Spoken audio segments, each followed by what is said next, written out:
started.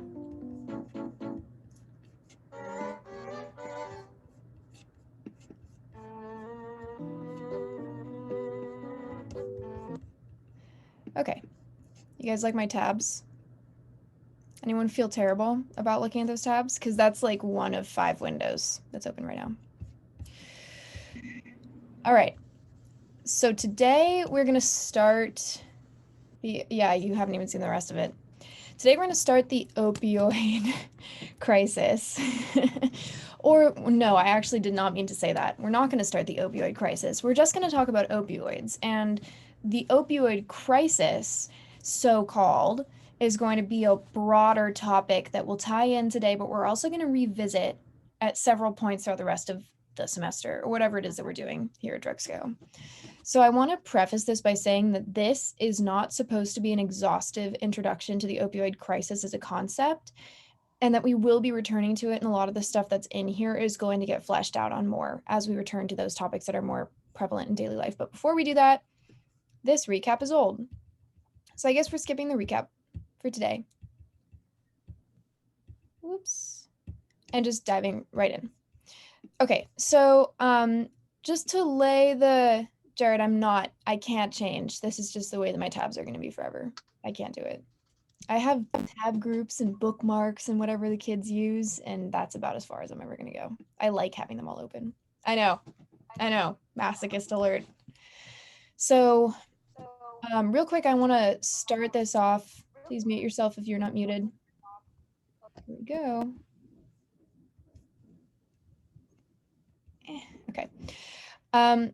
First, I want to start off with just kind of getting out the general effects of opioids. And probably the most prominent one that we're going to be looking at, or the most prominent one that is like known for opioids, is analgesia, as pain relief.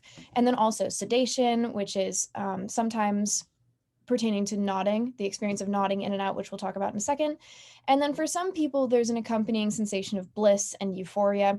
But there's a reason that I have this asterisk, and it's because not everyone that does opioids of any quantity, of any dosage, whatever, of any specific type, is going to be guaranteed a blissful or euphoric experience. And I think that this is kind of a stereotype of opioids that isn't necessarily true.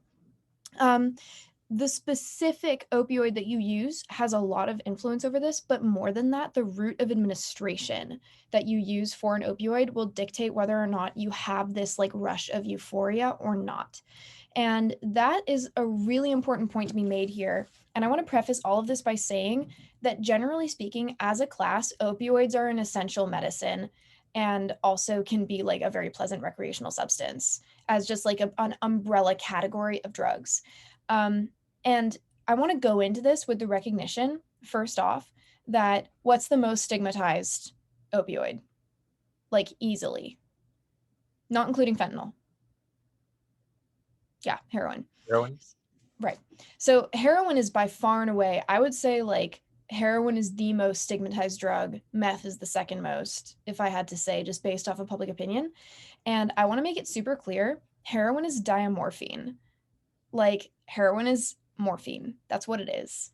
So let's just like have that perspective as we go into this. And even though today is going to be segregated into heroin and then prescriptions, I want to like right off the bat make it super clear that we are just talking about a class of drugs, one of which happens to be the most popular recreational one out of all of those.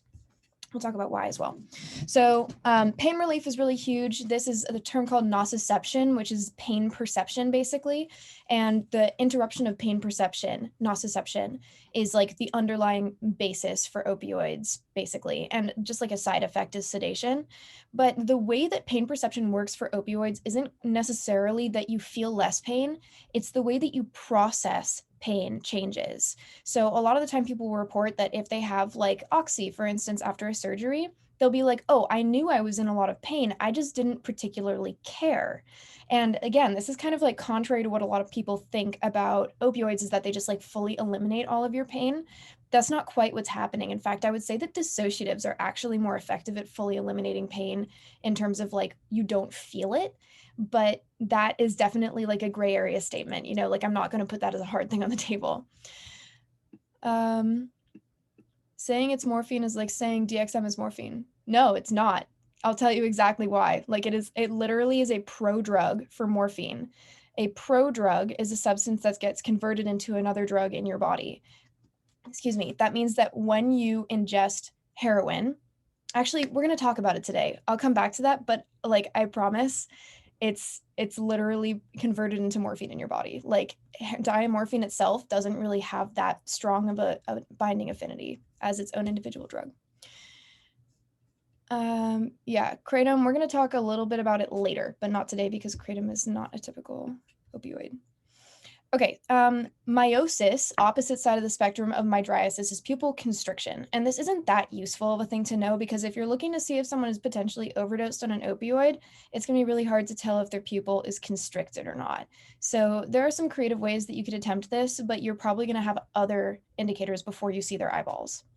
And then there's pruritus, which is itchiness. And in the case of many opioids, this is the result of a histamine response, basically like your allergy system in your body kicking into gear. Now, for some opioids like heroin, that is much more prominent than other opioids, which is part of why itchiness can be more or less of an issue with certain drugs and why there are sometimes substances that are concurrently prescribed to help alleviate that itchiness if you're in like long-term treatment or something and you have itchiness from a particular substance that you're being given in the hospital.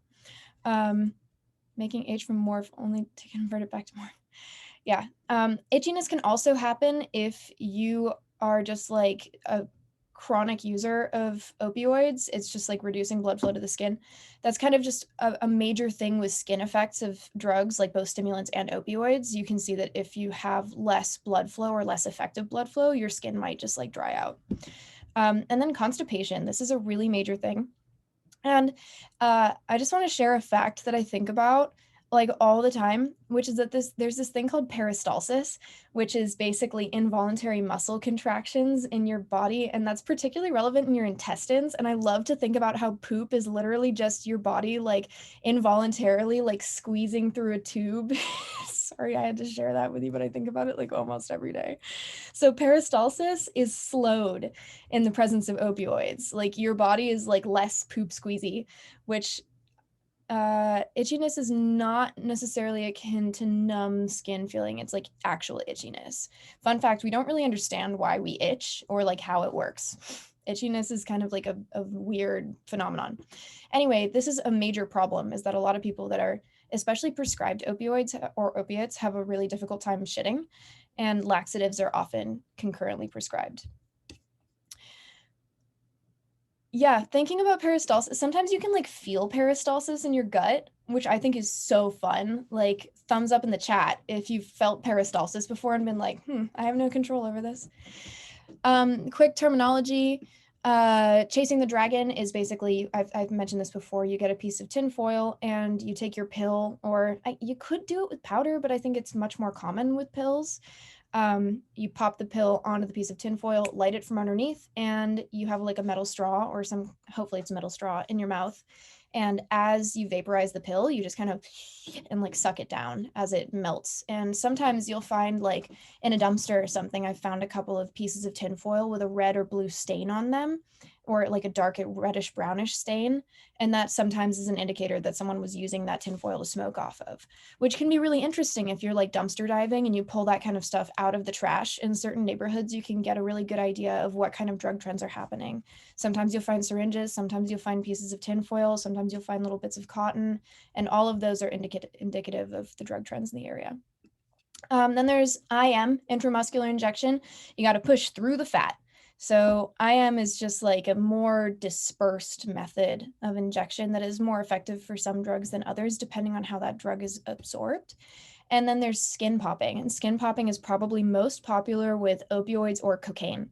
And kind of the whole idea here is that you can, well, the idea supposedly is that you can reduce the risk of overdose if you skin pop, which basically is inserting the needle right under your skin and injecting right there. And this is really effective for people that are having a difficult time finding a vein to inject in, for instance, or for people that are worried about the quality or the potency of their stash and they don't want to overdose on it. So instead they might skin pop. Skin popping is, from harm reduction perspective, a really, really, really fucking risky route of administration. Like, generally speaking, if you're gonna inject something, skin popping is a really easy way to get infections and is probably not a great idea. Again, just like cutting through some terminology before we get to the meat. Cooking a substance, cooking it up or down, whatever you want, cooking it left or right, cooking it diagonally is heating up a substance. So often you'll sprinkle your powder into some water, mix it up with a needle or something like that, and a spoon, like a sewing needle or something. And then you heat it from below until it bubbles. And this basically just like combines the mixtures that it's an injectable formula. And I didn't put it in here. I have a photo from a harm reduction group that I'm in that shows scramble.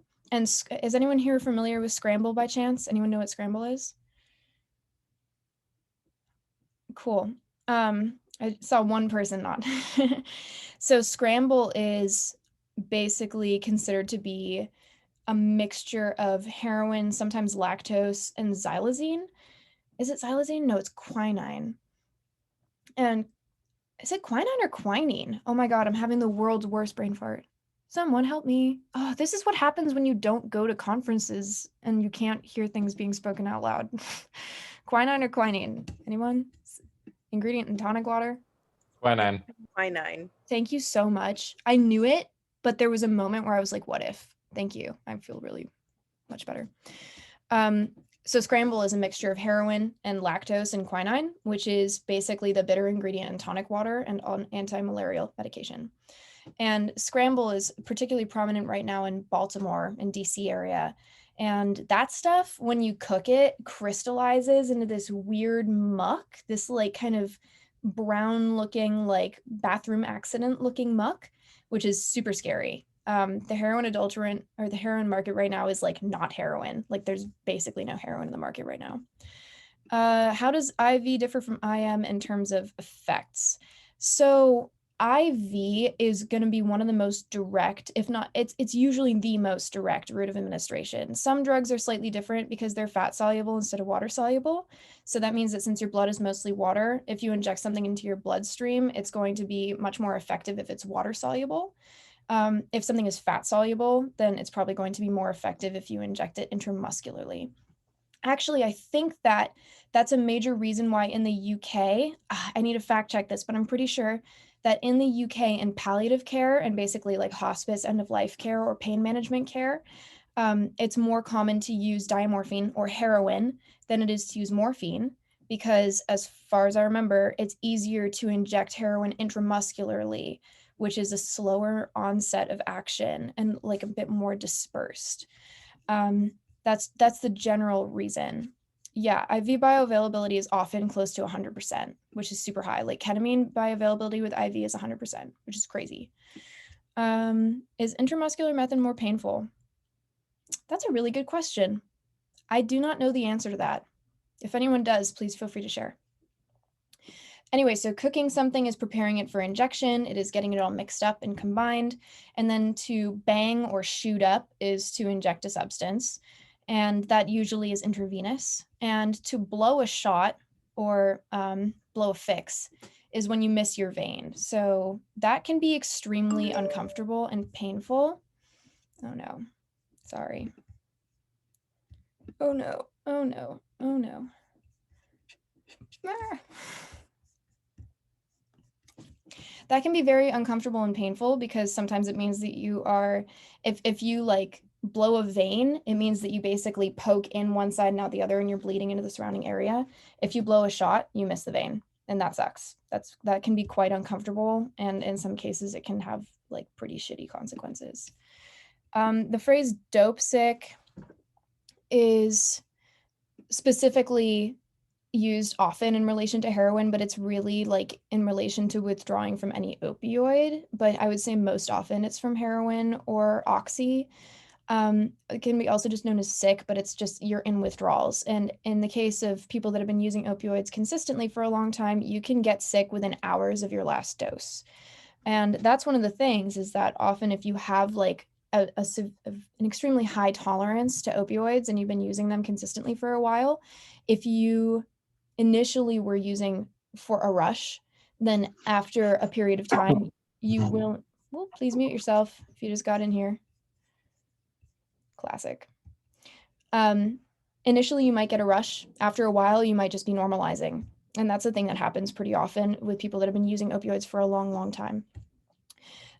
Slinging or pushing, terminology for selling drugs. It's kind of like regional and also age based. Like I'd say that both slinging and pushing are kind of like older generations would be more likely to use those. And then there's nodding out or nodding in if you want. And it's basically the experience of being high on an opioid and kind of bopping in and out of consciousness. It's basically micro sleeps and hypnagogic states. I still don't know how to pronounce that word. Just forget every time. Now a quick, oh yeah, I think I might have seen Oxiana. Trapping. Yeah, you're right. Trapping is another word. I just want to give like a quick overview of two of the major opioid receptors. So remember that within a group of basically like overall neurotransmitters in the brain, of which naturally occurring endogenous opioids are one group, there will be sub-receptor types. So the specific kind of receptor that accepts a specific kind of naturally occurring neurotransmitter will have a unique subset of effects.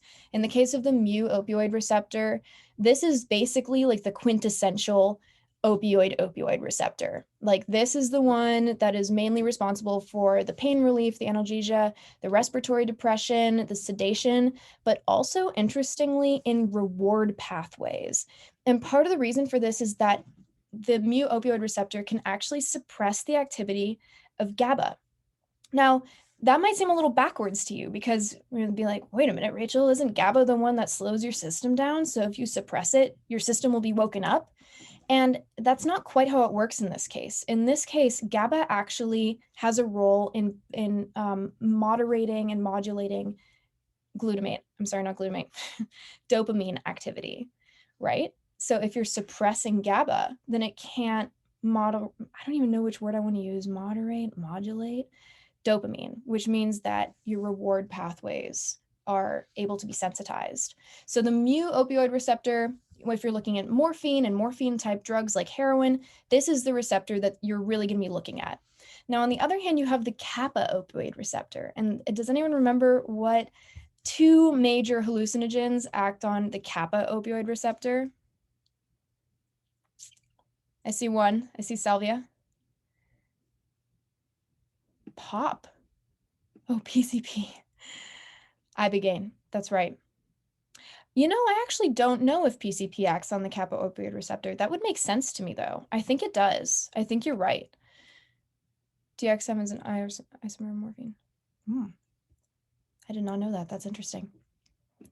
So the kappa opioid receptor is a bit of an odd bird, and we're not going to talk about it too much today. I just want to put it on the table that it exists, and that the kappa opioid receptor actually causes dysphoric effects. So one of the things that we're looking at right now to kind of moderate the experience of going through opioid withdrawals is kappa opioid receptor antagonists. So they can kind of like quell kappa opioid receptors' weird dissociative dysphoric effects. And that kind of explains why salvia is considered to be really goddamn motherfucking uncomfortable so much of the time. Like people don't usually do salvia and come out of it and be like, oh, what a great experience I just had. That was so fun. Like you might find it interesting, but the fact that people say that kids love salvia is like, no, every 13-year-old I've ever met that did salvia was like permanently transformed into hating salvia. And I know a lot of 13-year-olds that did salvia and they all were like, no psychedelics for me for the next 5 years, which is a pretty long time for high schoolers. Now, here's a phenomenon. Opioid-induced, or it should say opioid-induced hyperalgesia, which is basically when, after you've been using opioids for a while, the pain signals in your brain are actually amplified. And this is thought to be kind of a compensating effect, a bounce back effect, if you will. If you spend enough time suppressing an activity in your brain, then it will basically push back and be like, we need homeostasis, what's going on? Other than that, the number one risk of opioid use in general is respiratory depression. This is major. This is huge. If your rate of respiration starts slowing, then you are at high risk for lack of oxygen in your bloodstream, which can lead to all kinds of stuff, including cardiac arrest. Not having oxygen will make your fingers and your toes and your lips turn blue or grayish, depending on your skin tone. And this is like a really important thing to be aware of if you are around someone who's unconscious, because if they're breathing super slowly, that is like the main thing that needs to be fixed. Looking up with the chat. Yeah, we'll talk about opioid replacement later. And also buprenorphine, well, no, I'm thinking of bupropion. So respiratory depression is a really major deal. And then there's also the issue of physical dependence, which I'm sure all of you are at least in some capacity familiar with.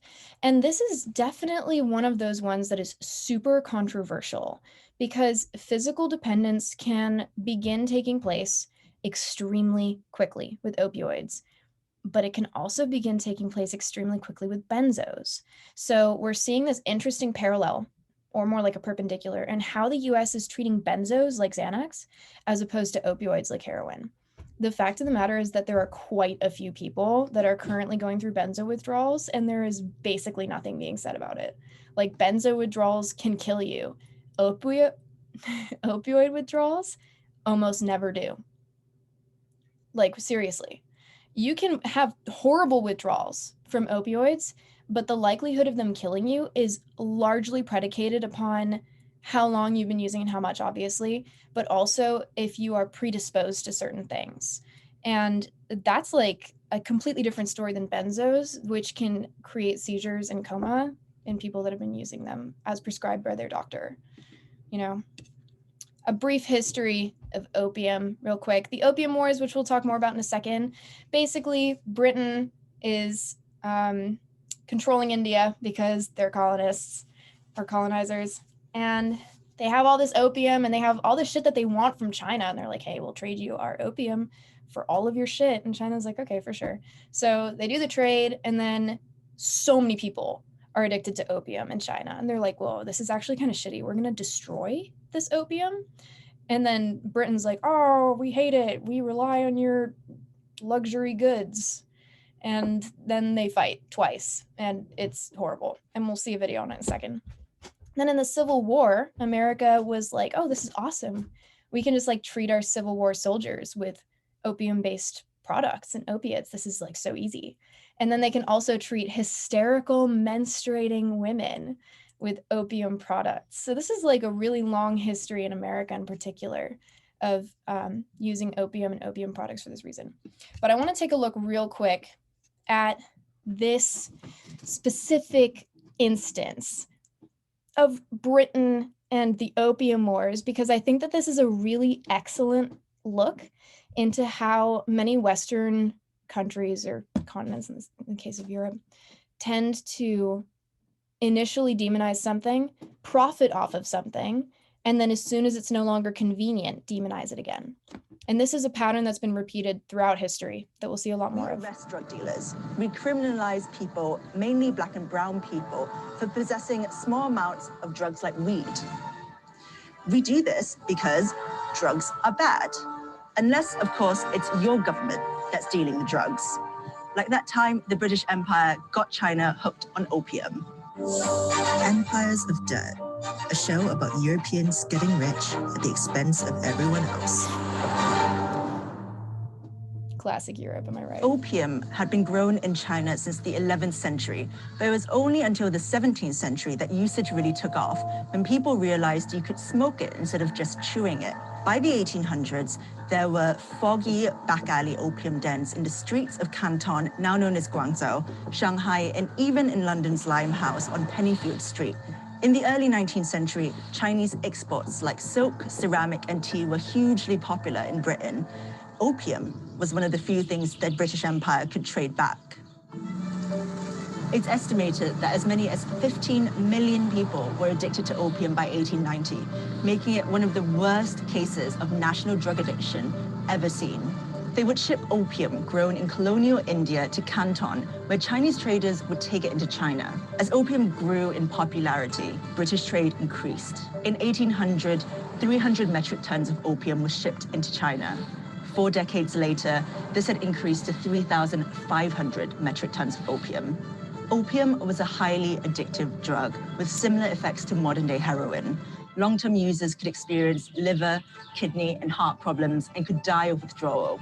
All right, that's the thing I take issue with this video is that that's a really simplified explanation of opium's effects. And while there might be some documented cases of people having those health problems from extremely long-term chronic use, there is very little literature supporting the notion that organ damage is a part of regular opium use. Opium use had been banned by the Chinese Emperor Yongzheng in 1729 after he saw the effects of addiction on his citizens, and again in 1796 by the Emperor Jiaqing after everyone ignored the first ban. But Britain continued smuggling opium into China. It was simply too profitable not to. The opium monopoly out of India was worth £981,000 in 1831. That's the equivalent of about £100 million today. By the 1830s, people from every level of Chinese society were hooked on opium. After Emperor Daoguang received reports of mass addiction all over the country, he'd had enough. Soldiers burned all the opium they found. British traders lost 20,000 chests of opium, equivalent to about £2 million. This led to the First Opium War in 1839. The British were so angry that their drugs had been stolen that they sent troops to the region to demand economic reparations for the financial losses they'd incurred while illegally trafficking narcotics into a foreign country. They were also angry that China refused to open up more ports to British trade and had disrespected their traders. Back in the UK, the press depicted the Chinese as barbarians who had insulted the honor of Brits abroad. In an act of war, Britain occupied Hong Kong, then a sparsely inhabited island off the southeast coast of China. In 1841, China ceded the island to Britain. A year later, the Treaty of Nanking was signed, marking an end to the First Opium War. So Britain got what it wanted: money for illegally trafficking drugs into China, and a shiny new island base to smuggle opium from, Hong Kong. Opium remained illegal after the war, but the Chinese authorities were basically forced to accept the drug trade into China. Opium consumption ripped through Chinese society like never before. Chinese smugglers quickly realized that if they registered their ships in Hong Kong as British ships, they could keep smuggling opium into China. This triggered the Second Opium War in 1856, when a Chinese ship flying the Union Jack was seized by the authorities. The Chinese crew was arrested and the British flag was torn down. The British Navy, supported by the French troops, retaliated by seizing Beijing and looting and burning down the Imperial Summer Palace. China was forced to legalize the import of opium. With the opium trade finally legal, imports from British-controlled India nearly tripled to hit 6,500 metric tons in 1880. Fed up with the British running drugs into their country, the Chinese authorities decided that if you couldn't beat them, you might as well join them. By around 1915, moral and political opposition to the drug trade had grown. Britain stopped importing opium to China. It simply wasn't profitable anymore. It's hard to quantify the scale of the misery that Britain caused in China, or the mess they left behind. And I know personally because my own great-grandfather was addicted to opium and eventually died of withdrawal in Hong Kong. And it's something my family still talks about all the time. The British Empire were one of the biggest drug pushers in history, but hardly anyone in the UK knows what we did in China. Pablo Escobar, he's got nothing on the British Empire. Okay, so I want to bring up a really important point here, which is this tendency of the supply being great, but the demand being greater is something that we've been trying to fight in America forever. And part of the reason that we have all these treaties and conventions about production and smuggling and transferring, basically. But here's the thing. This is perfectly exemplified by how in China there was high demand for opium. Therefore, the supply was successful. But as soon as the demand was gone, the supply was useless. That is why the war on drugs is a complete economic failure that is guaranteed to be unsuccessful. There is literally no alternative except to legalizing the sale and regulation of all substances. There is literally no alternative. And the reason is that even if we keep decreasing the supply, from all over the world and within the United States, the demand remains the same. It is an incentivized industry. We will not get rid of demand. If it hasn't worked in 100 years of prohibition, why would it start working now? We arrest drug dealers. Whoops. Now we're going to come back to some additional history here. Yes, in terms of Canada not being mentioned, this is honestly just one of those things where there are so many countries that are involved in this that it's really hard to hit all the dots. Like the whole world is involved in the opium trade. There are very few places that it does not touch. In fact, we're going to talk about some specific places that it does touch that we haven't talked about yet today. In terms of dying from opium withdrawal, what can happen is if you have a pre-existing heart condition, especially if you have thick walls of your heart, then you can be at higher risk of myocardial infarction, which is another word for heart attack. And that is a documented effect of using opiates and opium and whatever. I wonder how much of the US military involvement in Afghanistan is because of opium. A lot. The Taliban, oh, we're going to talk about that whole like geopolitical thing and what a narco state is and what counterterrorism looks like in a little bit after we've done all the spotlights, which is soon. So we're going to also come back to this idea of 1950s and 40s jazz, and how heroin was a major part of jazz communities in the United States, but specifically by Black jazz musicians. And there were white jazz musicians that were regular heroin users as well, but this was yet another cultural and racial divide that made drugs even less appealing to white Americans. And then when Vietnam War soldiers returned, there was an estimate, I forget the percentage, but something like 70% of US soldiers returned from Vietnam with an opioid dependence because of the availability of opium and heroin specifically, actually. However, and this is a statistic that I need to cite, but I believe that what it ended up being calculated as was that 95% of those who returned from Vietnam with an opioid dependence did not suffer further dependence issues once they returned to their communities. There's been a lot of research done showing that if you have a social environment, if you have like a positive cultural and social environment that you can interact with, your likelihood of experiencing ongoing consequences of drug use, especially if you have a dependence or if you have an addiction to something, drastically reduces, like drastically. And then when Janis Joplin died, from opioid complications, this was like yet another tipping point for America to hate heroin. Now here's the rat park experiment. The rat park experiment basically put a bunch of rats in this like heaven for rats and had water with cocaine and water for heroin and regular water. Now in a previous experiment that had been done, I think in the 70s to basically prove that addiction was horrible, they'd put a single rat isolated in a cage with nothing but cocaine or heroin or water. And of course, the rat would choose the drug water. But then this guy was like, wait a second, and redid that experiment with a rat park that was like heaven for rats. And almost none of the rats chose the drug water because they had so much else to do, basically. Now, looking at this issue of supply, this is a map showing that if the world map were adjusted to show the relative availability of morphine in countries, this is how bloated it would be. The United States, specifically North America, including Canada, gets the vast majority of morphine in the world, leaving Africa to have virtually none.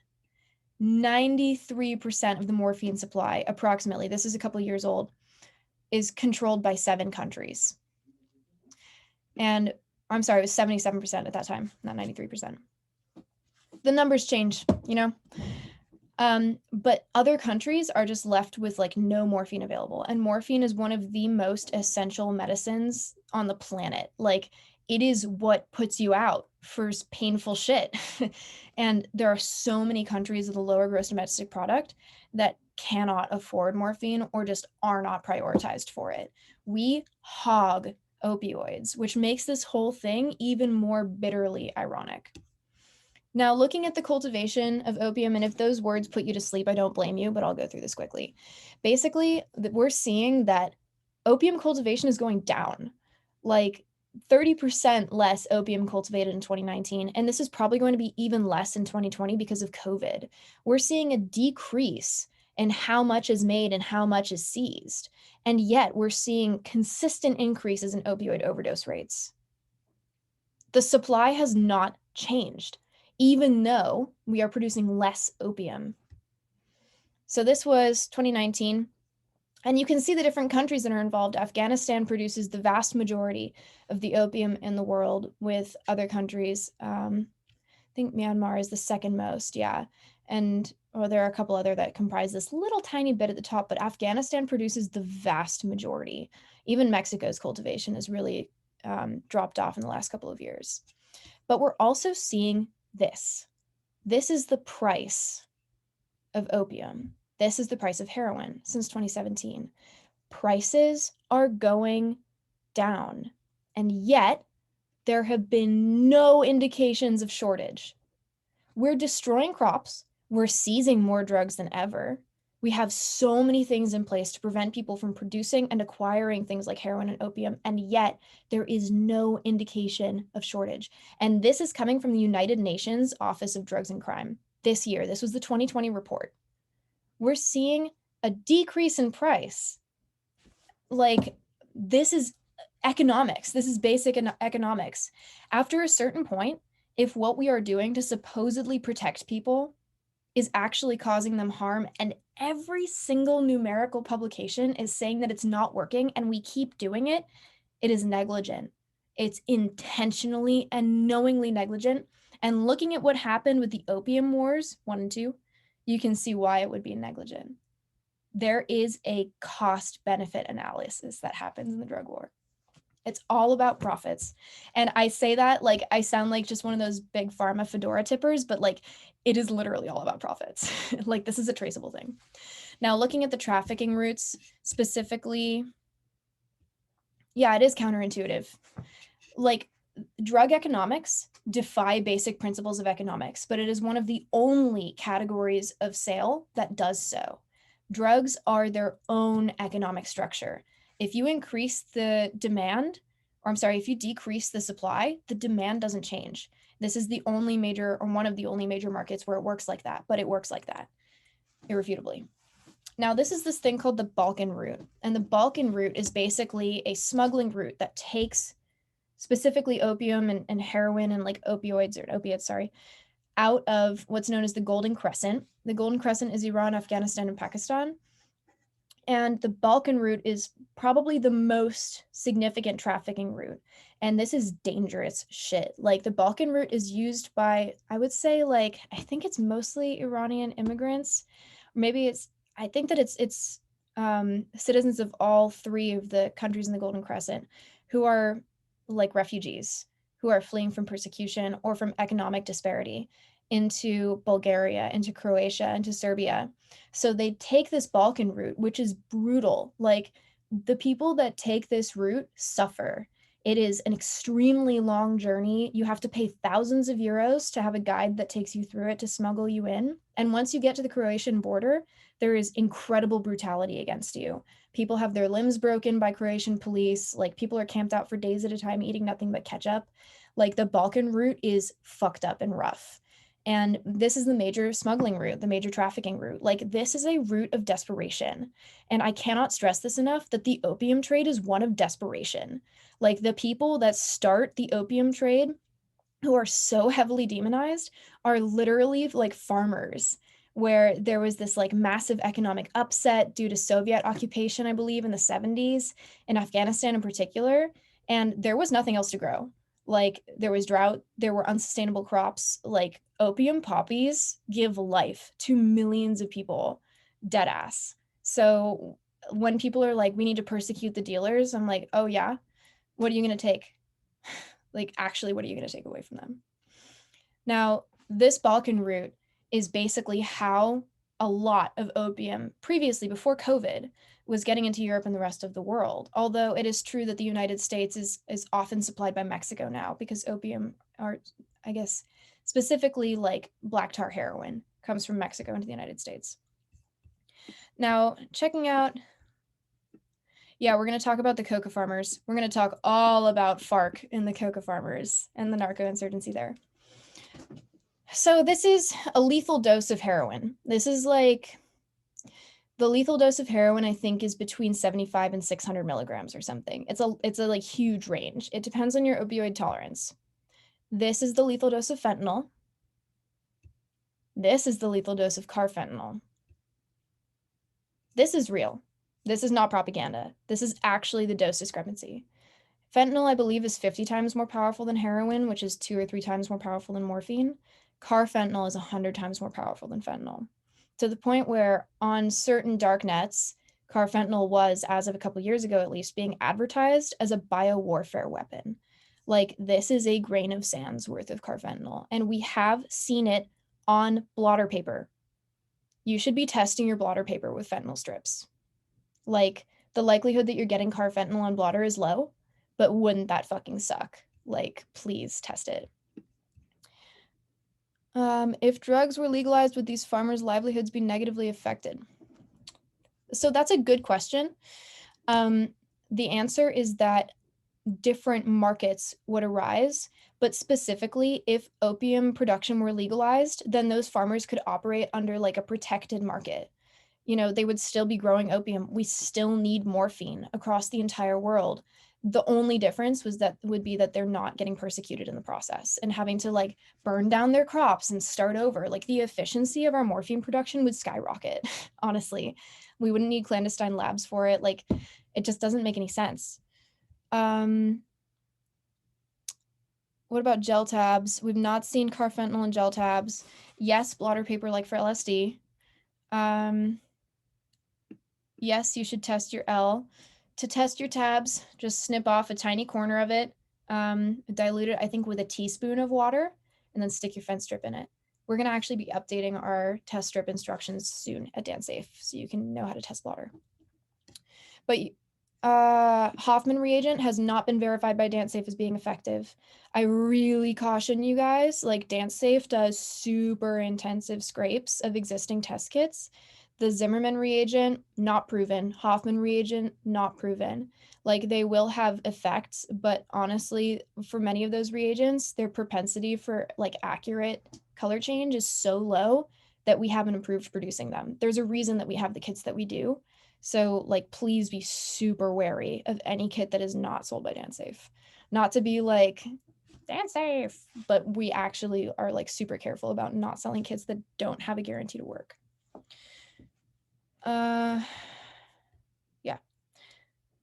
Okay, so some other adulterants of opioids, specifically fentanyl, though. Fentanyl in the United States, I'm sorry, not fentanyl, heroin in the United States is like not heroin right now. It is so difficult, if not honestly downright impossible, to get pure heroin at this point in time. And by pure, I mean it's just heroin and nothing else, regardless of the quality. You are going to find heroin that has all kinds of other shit in it. You can look at drugs data if you want to see this. It's frightening.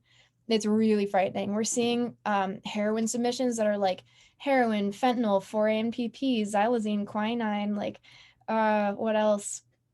We've seen, I think, strychnine actually in one of them, which is rat poison.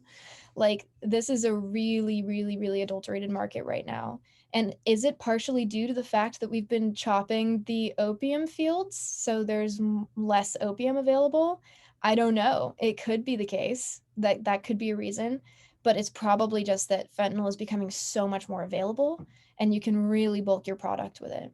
So xylazine is a particularly concerning one. This one is actually cropping up in Philly. Anyone from Philly in here? Can you Rex the stuff? What does that mean? Also, if you're from Philly, put a finger up in the chat. It's Rexing. Sounds fun. Oh, recrystallize. Whoa, new term. Thank you. By the stuff, what are you referring to? I'll check the chat later. So xylazine is predominantly actually used in horses. Like, this is one of those rare ones where I'm like, yeah, that's horse tranquilizer. You can call it horse tranquilizer because it's not even approved for use in humans. Like, it is veterinary. Now, the thing about xylazine is it's not actually an opioid. And this is kind of a problem because when you cut it into fentanyl, it's super, or when you cut it into heroin, I can't stop doing that. It's super sedating, but you can't reverse an overdose on it with Narcan. So that's a big problem that we're seeing, especially in the Philly area, is that people are overdosing and Narcan isn't enough to bring them out of it.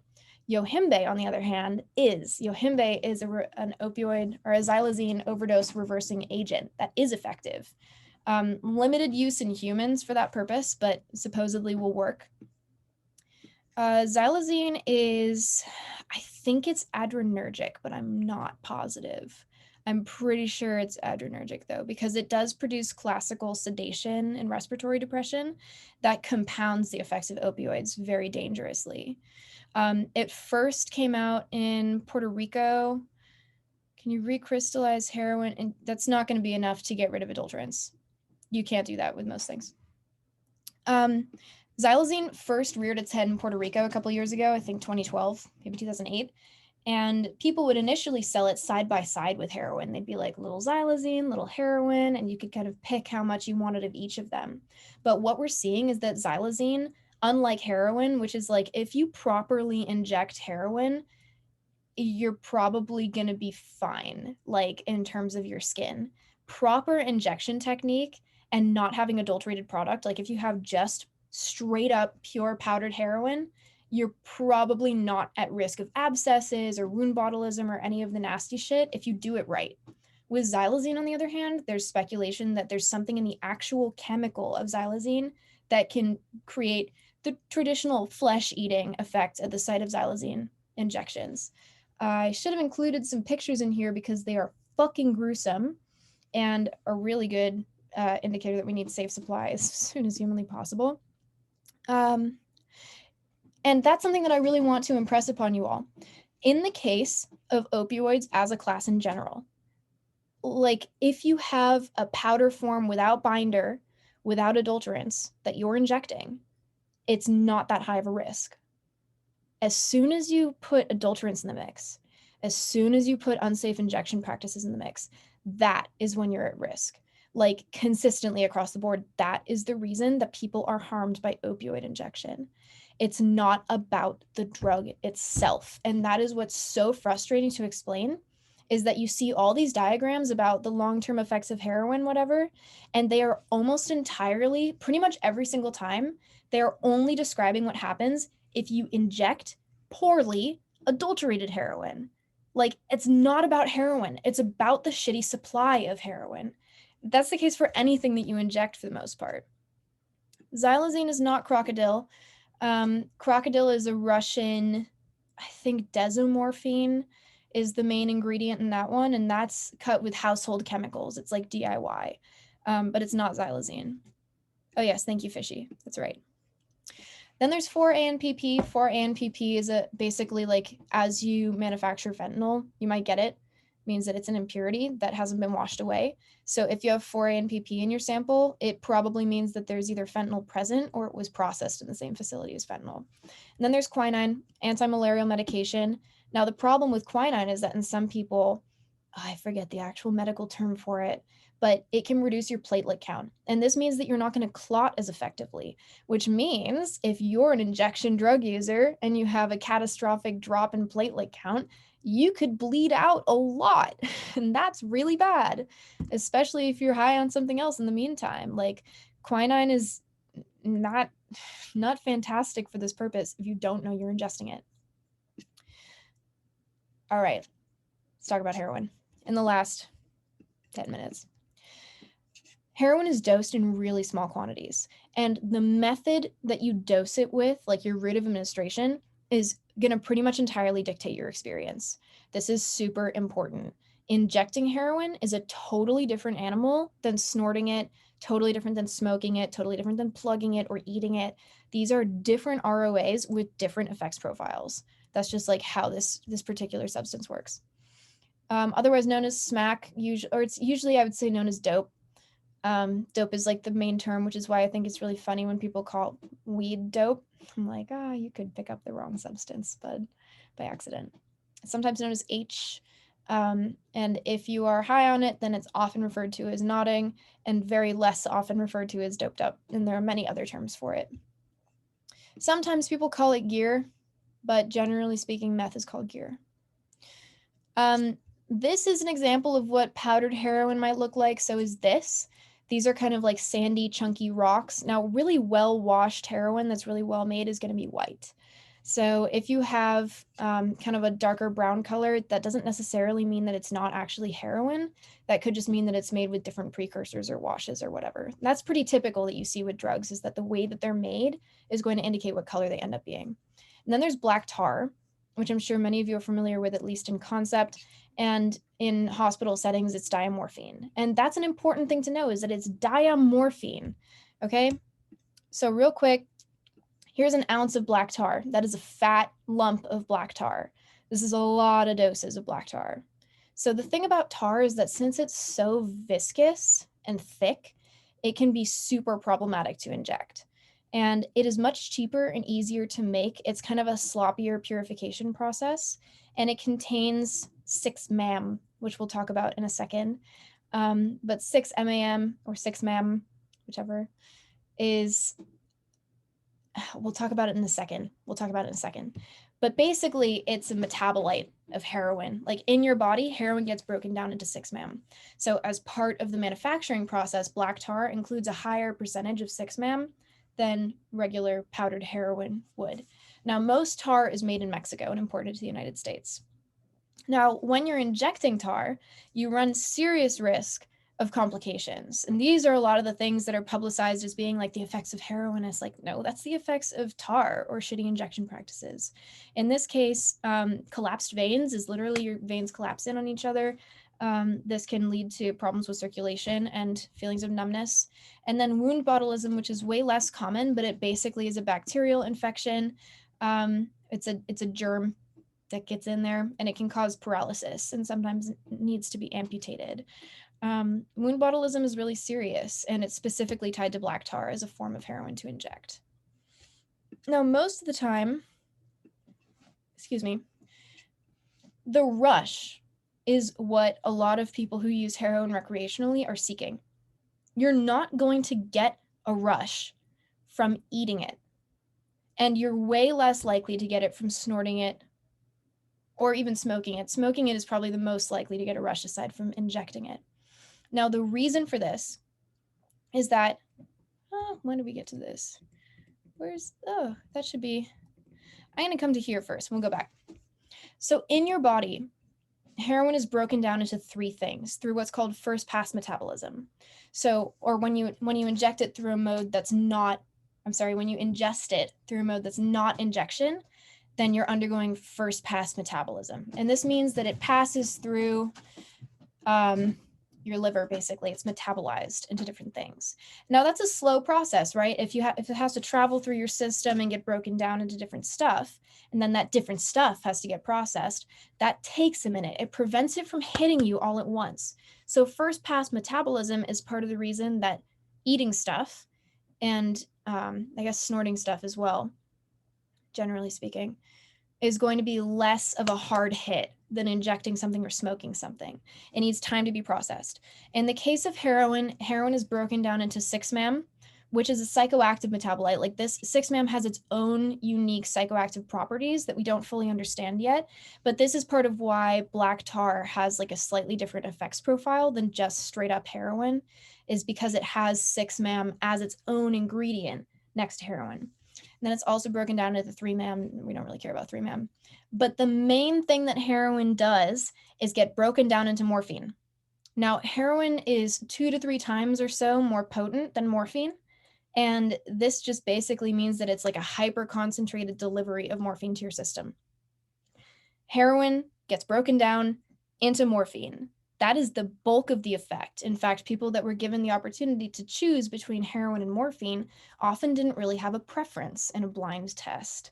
And that really speaks to the fact that if you dose them proportionally, it's the same drug experience. Looking at the chat to see if anyone's mad. Botulism? You think so? Interesting. Yes, it is true that you can get stuff over the counter. All right, so that's the basics of what it's broken down to in the system. And this is important to know because heroin is often considered to be this totally other substance. It is effectively, for all intents and purposes, in the body, once it's been processed, it becomes morphine. Super important to know. backwards, going back here. So this is part of the reason that the rush is so intense when you inject, because you skip first pass metabolism.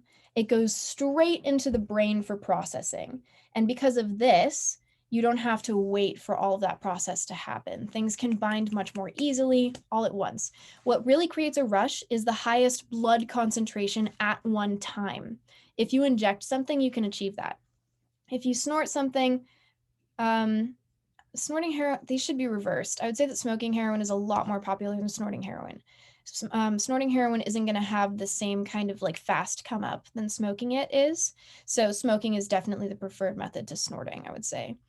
By smoking it, you do kind of reduce the duration of it a little bit. So here's an example of how these things can be misconstrued in diagrams, right? You have this chart, the effects of injecting opiates. And this basically insinuates that if you inject any opiate, let's say that you have like a pure quantity of a substance, like oxycodone is a generic, for instance, and you inject it, that you're going to have these effects. But if you actually read what it says, injecting heroin or crushed pills can lead to septic pulmonary embolism, lung disease, etc. This is based on how you inject. Hep C can be shared through shared needles. Yeah, if you're using shared needles, like if you're using improper injection practices. Chronic heroin or crushed pill injection can cause veins to collapse, again, based on your injection practices. Injection of heroin can lead to endocarditis, again, due to impurities in your heroin. That is what will lead to endocarditis. And then shared needles, once again, contaminants, once again. Literally, this whole chart basically says if you inject adulterated heroin improperly, these are the things that will happen. But people don't know that. Like, how are you supposed to know that? It's not anyone's fault, because this is the kind of media that is put out there as reliable drug education. Now, here's what can actually happen if you're injecting improperly. You have track marks. This is just terminology for if you see someone that has kind of these like spots up and down their arm, could be an indicator of trying to hit a vein. And some people, that gets really, really difficult as their veins get kind of like further from the surface or shallower. Collapsed veins can happen if you blow a shot. Or actually, is it that you blow a shot? Collapsed veins can happen for a couple of different reasons. And then there are abscesses and resulting sepsis, infection, basically. And again, this is from contaminants and improper injection techniques. Like if you're injecting lactose, it's probably going to have a really different effect on your blood and your skin than if you're injecting something else. Like if you're injecting like binders of a pill, it's just not the same as injecting a medical grade substance at all. That's all we're going to do for tonight. That's the beginning of opioids. I will see you guys next Tuesday and we'll finish this up. We're going to talk about prescriptions and then also about different implications of this whole thing. So I'm going to stick around for maybe 2 minutes afterwards for questions, and otherwise have a great night.